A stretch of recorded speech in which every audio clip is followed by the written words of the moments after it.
At first glance, it looks like an unremarkable Manhattan block.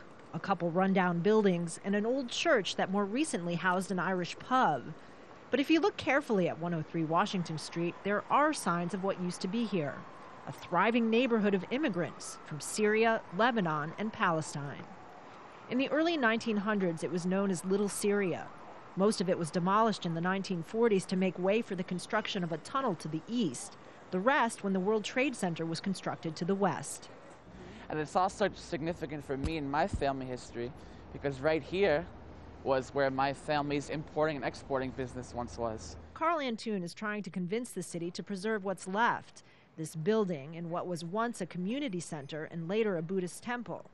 What was once St. George's Church is already considered a landmark and can't be altered, but the other buildings are at risk of being destroyed. Like the ledgers and business cards his family has saved from his great-grandfather's dry goods business, Carl thinks this old block is worth keeping.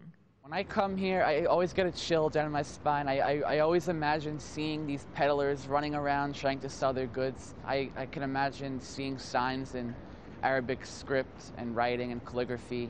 But now, obviously, there's nothing here anymore. So that's why I became so passionate about trying to save this neighborhood once and for all. This is where the World Trade Center once stood. A lot of Little Syria was actually destroyed to make a way for the construction here. Now millions of tourists come through this area every year to see the 9/11 memorial, and they don't even realize that this was once an Arab neighborhood.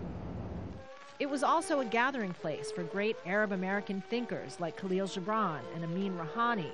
Rouhani wrote what's considered to be the first Arab American novel, The Book of Khalid, in Little Syria.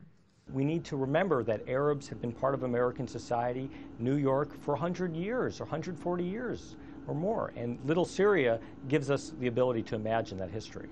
They got off the steamship and probably walked not that far at all, and this is where they made their life. The descendants of Little Syria have gone on to assimilate into the broader U.S. culture, but for some, it is worth remembering and preserving just where they started. Kristen, Saloomey, Al Jazeera, New York.